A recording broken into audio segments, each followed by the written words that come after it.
क्योंकि मन प्रबल है, मन चंचल है, मन मतंग है, मन बहुत शक्तिशाली है।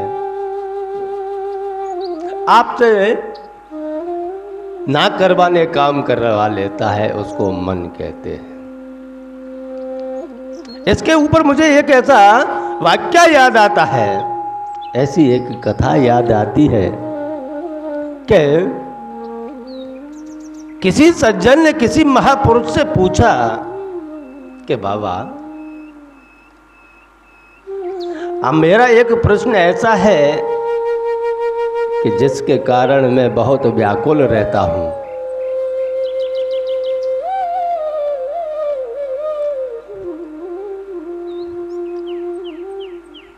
कि मैं जिसके कारण बहुत व्याकुल रहता हूं, ऐसा प्रश्न है। आप कृपा करके इस प्रश्न का सही सही उत्तर दीजिए और मुझे सही दिशा बताइए। महात्मन ने कहा कि भैया, ऐसा कौन सा प्रश्न है जिसका आपको सही सही उत्तर चाहिए? उस सज्जन पुरुष ने कहा, बाबा, मुझे बहुत ही गंदे विचार आते हैं, बहुत ही गंदे विचार आते हैं। मैं बहुत काबू करना चाहता हूं स्वयं के विचारों के ऊपर, लेकिन काबू नहीं हो पाता।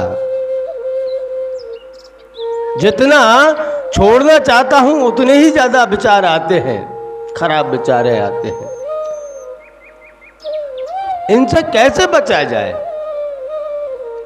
आप कृपा करके मुझे मार्गदर्शक बनाइए, मुझे मार्ग बताइए कि मैं इनसे कैसे बच सकता हूं। महात्मन ने कहा, खराब विचार किस चीज के आते हैं भैया? क्या हे महात्मन, मैं जब रात को सोने को जाता हूं तो इतने गंदे विचार आते हैं कि मैं काम वासना में लिप्त हो जाता हूं। उनको जितना छोड़ना चाहता हूं उतना ही वो है मुझे ग्रसित करते हैं, और मैं उन्हीं में से निकलने की कोशिश करता हूं, उतने ही मुझे परेशान करते हैं। महात्मा ने कहा कि भैया, ऐसी बात नहीं है, आप खाली गंदे विचार करते हो इसलिए ऐसा है। तो सुनो, इस सृष्टि के अंदर कोई ऐसी चीज नहीं है जिसको छोड़ा नहीं जाए, और कोई भी ऐसी चीज नहीं है जिसको आप खराब बता सको। जो भगवान की बनाई हुई है वह कभी खराब नहीं हो सकती। महात्मा ने कहा, जो स्वयं भगवान ने हमारे लिए बनाई है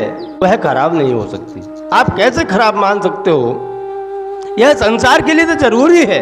वासना अनेकों प्रकार की होती है, एक प्रकार की नहीं। किसी को संपत्ति कमाने की वासना है, कहते हैं ना, संपत्ति की वासना है, कितनी संपत्ति है फिर भी कमाए जा रहा है, कमाए जा रहा है। लेकिन उसी जगह पर अगर काम वासना लगा दिया जाए तो थोड़ा भावार्थ चेंज होगा।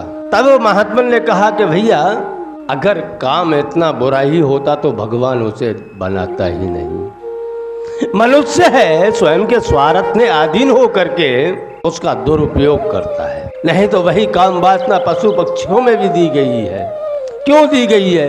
क्योंकि वह स्वयं की प्रजा को आगे बढ़ा सके, अपनी पीढ़ी को आगे बढ़ा सके, इसलिए भगवान ने यह बनाया है। और आप हो कि स्वयं के स्वार्थ में अधीन हो करके उसका दुरुपयोग करते। इसका दुरुपयोग नहीं करना चाहिए। शास्त्र भी कहते हैं कि तुम्हारी पीढ़ी आगे बढ़ाने के लिए भगवान ने जो काम वासना बनाई है उसका उपयोग किया जाना चाहिए। पर आजकल करता कौन है? आजकल तो उल्टी दिशा पकड़ रखी है। स्वयं के आनंद के चक्कर में, स्वयं के प्रसन्नता के लिए लोग बाग उसका दुरुपयोग कर रहे हैं।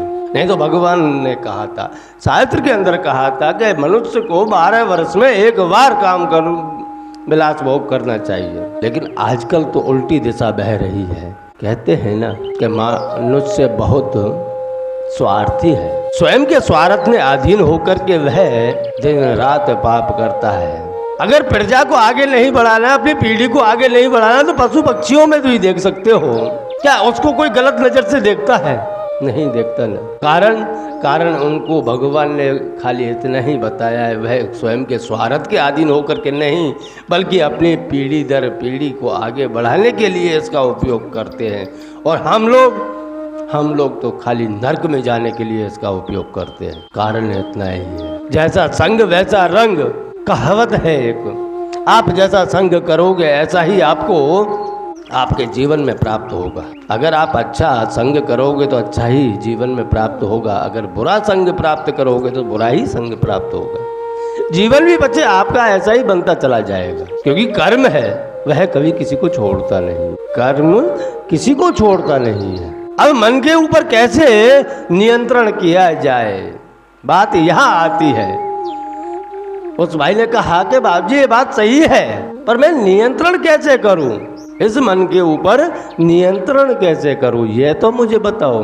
महात्मा ने कहा, मैंने कहा तो सही कि जैसा संग होगा ऐसा ही रंग होगा। अगर दूध के अंदर आप पानी को भी मिला दोगे तो वो फिर भी दूध जैसा ही नजर पड़ेगा, या फिर पानी में दूध मिलाओ तो दूध स्वयं के जैसा बना लेगा। जैसा संग होगा वैसा रंग होगा। अगर आपके खराब विचार वालों के साथ में बैठक रहेगी, आपकी मित्रता रहेगी, तो वह विचार आपके अंदर प्रवेश करेंगे ये पक्का है। इससे अच्छा है हम स्वयं के संगी साथी बदल दें, तो स्वयं जो बुरे विचार हैं, जो मन स्वयं के नियंत्रण में नहीं है, उस मन को हम काबू कर सकते हैं। हाँ, हालांकि किसी चीज को मार नहीं सकते, लेकिन स्वयं के नियंत्रण में करना भी एक कला है।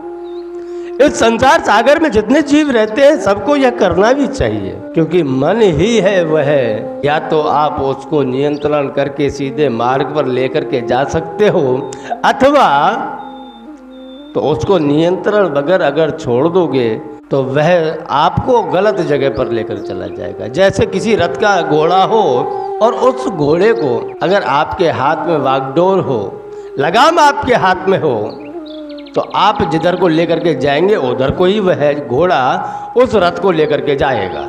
अन्यथा आप उस घोड़े की लगाम छोड़ दो तो वह घोड़ा जहां आपको लेकर के जाएगा वहां आप जाओगे। इससे अच्छा है कि मन एक घोड़ा बने, और बिना लगाम का जब घोड़ा बन जाए तो वह नरकगामी ही होता है। इससे अच्छा है कि उस मन रूपी घोड़े के ऊपर कोई समर्थ सारथी बैठा हो, भगवान श्री कृष्ण की तरह। जैसे महाभारत युद्ध के अंदर अर्जुन के रथ पर भगवान श्री कृष्ण स्वयं सारथी बनकर के बैठे हैं, तो महाभारत युद्ध जीता जा सकता है। उसी प्रकार अपने पंच तत्वी इस रथ के ऊपर, मन रूपी घोड़ाओं के ऊपर भगवान श्री कृष्ण को सारथी बना करके बिठाया जाए तो आप युद्ध जीत सकते हो। अब प्रश्न उठता है कि इस रथ के ऊपर, इस घोड़ा के ऊपर कृष्ण रूपी भगवान सारथी के रूप में बैठाने के लिए कृष्ण कहाँ है? तो महापुरुषों ने कहा है कि जहाँ बुद्धि है उसी बुद्धि को हम सारथी भगवान के रूप में देखते हैं।